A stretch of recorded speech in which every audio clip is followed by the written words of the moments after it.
Tengo dolor de cabeza desde que maté a un niño.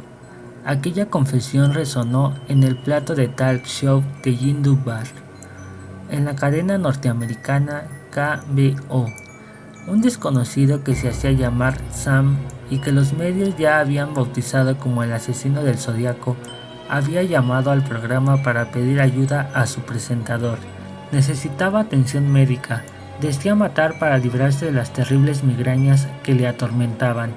Sin embargo, aquella impactante conversación en directo entre el periodista y el criminal no sirvió para capturar al asesino.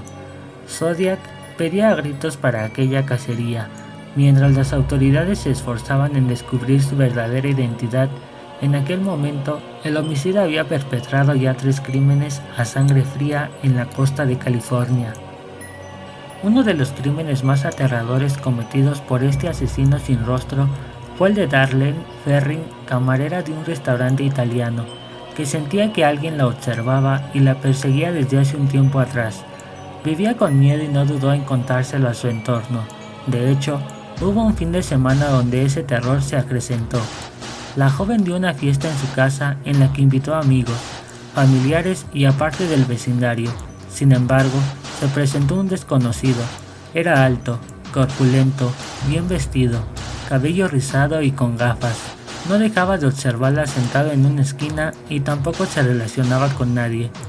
Aquella actitud tan inquisitiva comenzó a tranquilizarla, hasta el punto de tenerla completamente aterrorizada. No comía, no sonreía, ni tampoco quería que conociese a su familia. Nadie supo jamás la identidad de aquel misterioso individuo. Tras este incidente ocurrió la tragedia.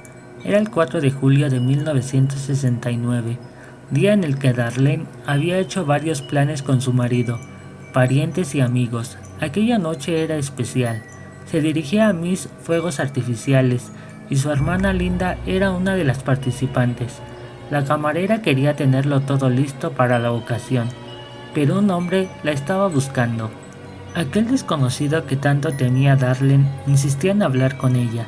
Incluso un testigo aseguró haberla visto charlando con un individuo corpulento en el aparcamiento del restaurante italiano donde trabajaba. Tras varias horas y casi medianoche, una nueva llamada alertó a la joven que, esta vez, sí pudo hablar con su interlocutor. La conversación fue breve, pero tan importante como para dejar a su hija con la niñera y salir en busca de su amigo Michael. La excusa: necesitaba comprar fuegos artificiales. Sin embargo, minutos después de recoger a Mike e iniciar el camino, un vehículo comenzó a perseguirles a toda velocidad. Zodiac acababa de emprender una nueva cacería. Darlene dio a varios giros bruscos para despistar a su perseguidor, pero, sin saberlo, terminó dirigiéndose al extrarradio. El desconocido los empujaba a un callejón sin salida. El coche hostigador se colocó a la derecha de Darlene, a la altura del copiloto.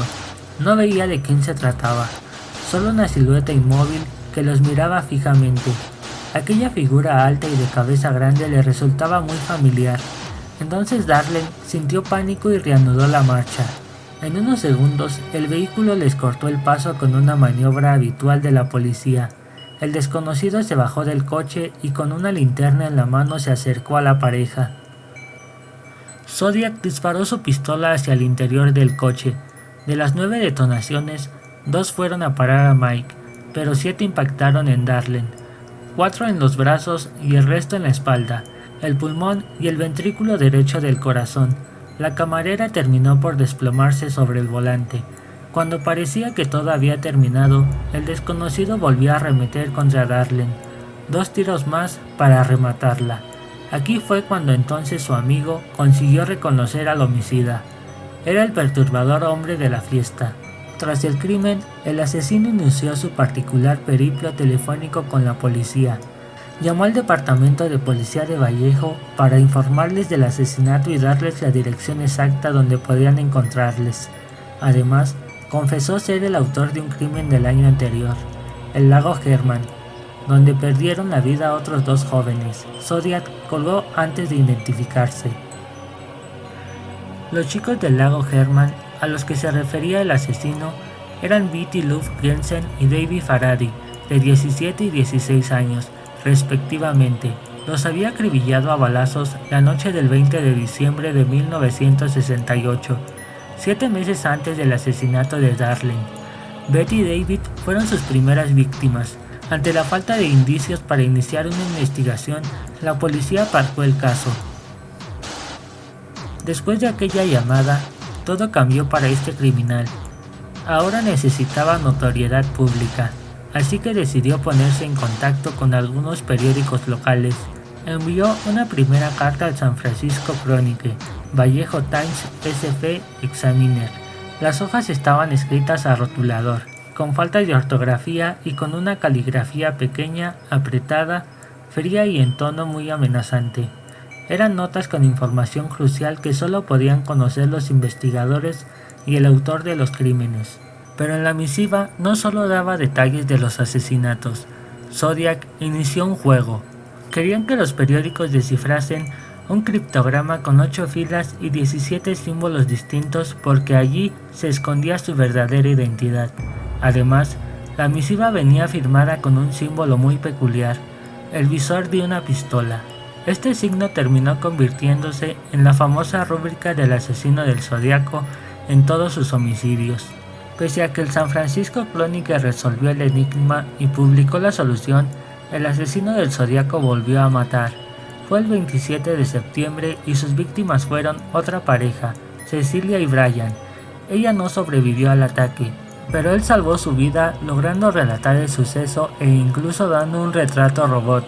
Parecía que los investigadores estaban cada vez más cerca de pillarlo. Incluso Zodiac volvió a dejarles un mensaje cifrado en la puerta del coche de los jóvenes. Las fechas de los anteriores crímenes querían que supiese que no era un imitador. 2 semanas después de aquello, Zodiac volvió a matar. Esta vez su objetivo fue un taxista de Union Square. Lo observó mientras esperaba una parada y cuando el conductor Paul Lee Steen se disponía a recoger a un pasajero, alguien le detuvo. El asesino se subió y le indicó una dirección en un barrio residencial. Cuando llegaron a su destino, el homicida le agarró fuertemente del cuello, le apuntó con la pistola en la mejilla derecha, cerca de la sien, y le disparó a bocajarro. La bala le perforó parte del cráneo.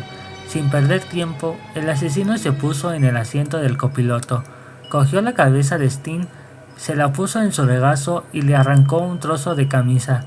Con ese trozo de tela en la mano, salió del coche y comenzó a limpiar sus huellas, pero la policía no andaba lejos.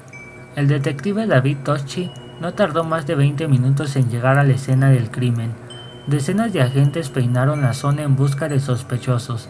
Aunque el autor de aquella tragedia estaba a tan solo 300 metros, no dieron con él. A aquellas horas, la niebla cubría las desiertas calles de San Francisco. Zodiac se guardó el trozo de camisa en su chaqueta y reprendió la marcha, no sin antes percatarse que un coche patrulla llevaba un buen rato observándole. Acercaron el vehículo hasta el suyo, pero no se percataron que era el asesino. Ni siquiera vieron que su ropa estaba manchada de sangre o que escondía una pistola en su bolsillo. Simplemente enfocaron su cara con una linterna y negaron con la cabeza. Buscaban a un hombre de raza negra. El homicida volvió a escapar y reírse de la incompetencia de la policía. Lo tuvieron delante de sus narices, completamente ensangrentado, y no se dieron cuenta de nada.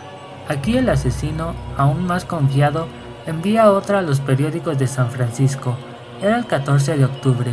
La misiva comenzaba como siempre, con un Zodiac al habla, seguido de los múltiples detalles que complementaban la escena del crimen del taxista. Junto al escrito incluyó el trozo de la camisa manchada de sangre, con la que borró todas las huellas. No quería que hubiese duda alguna sobre la autoría de ese último crimen. Además, lanzó una nueva amenaza, esta vez a los más pequeños. Creo que una mañana me voy a cargar un autobús escolar. Dispararé a la rueda delantera y luego liquidaré a los niños cuando salgan dando saltitos. Hasta ese momento, se realizaron varios retratos robot de Zodiac y los investigadores tenían en el punto de mira a varios sospechosos, pero había uno que encajaba con el perfil criminal del asesino. Se llamaba Arthur Lane Allen, un joven superdotado que vivía en una caravana de Santa Rosa y cuyo extraño comportamiento hizo desconfiar a sus propios familiares tras los crímenes de 1971. Era un apasionado de los rifles y las armas. Le pillaron con un cuchillo ensangrentado, tenía escondida una cartera repleta de símbolos extraños y portaba un reloj marca Zodiaco y un anillo con la letra Z. Parecía que todas las piezas iban encajando. En cuanto la familia contó su mal presagio a los investigadores, acudieron rápidamente a la caravana. No la encontraron. Aún así, los detectives registraron su propiedad. El olor era nauseabundo: corazones de animales, hígados, cadáveres de roedores mutilados y todo ello entre basura. Le detuvieron en cuanto cruzó la puerta. Ya en prisión, le realizaron toda clase de pruebas periciales. Una de ellas, un examen caligráfico para comparar su letra con la de las cartas de Zodiac. Pese a los indicios, se mostró que dicho hombre no era Zodiac. También lo corroboró la identificación de las huellas, tanto de los dedos como de las palmas de la mano, que tampoco coincidían con las encontradas en las escenas de los crímenes. En todo el tiempo que Allen permaneció en la cárcel, escribió a su familia y amigos reafirmándose en su inocencia. Incluso tras su muerte en agosto de 1992, se comparó una muestra de su ADN con una encontrada en una de las cartas de Zodiac. Pero una vez más, ninguna coincidencia. Aquel hombre era realmente inocente. No hay respuesta clara porque entre las lagunas de la investigación encontramos que desde junio de 1971 hasta enero de 1974, las cartas de Zodiac se irrumpieron de forma misteriosa. Fechas que coinciden, curiosamente, con el registro e interrogatorio de la caravana de Allen, y con cada crimen el asesino siempre lo reivindicó. Cada año salen nuevas hipótesis acerca de la identidad de uno de los asesinos en serie más importantes del siglo XX. Una de las últimas nos lleva hasta Gary Stewart, en cuyo libro The Most Dangerous Animal of All, publicado en el 2014, asegura ser el hijo del asesino del Zodiaco. El nombre del criminal es Earl Van Best Jr. y su aspecto se correspondería perfectamente con el retrato robot de Zodiac tras el crimen del taxista. Además, Gary afirma que su padre tenía las mismas cicatrices en sus huellas dactilares que las del homicida, y que ambos firmaban del mismo modo, pero se trata de una teoría más de una larga lista, como aquella que apuntaba a Theodore G.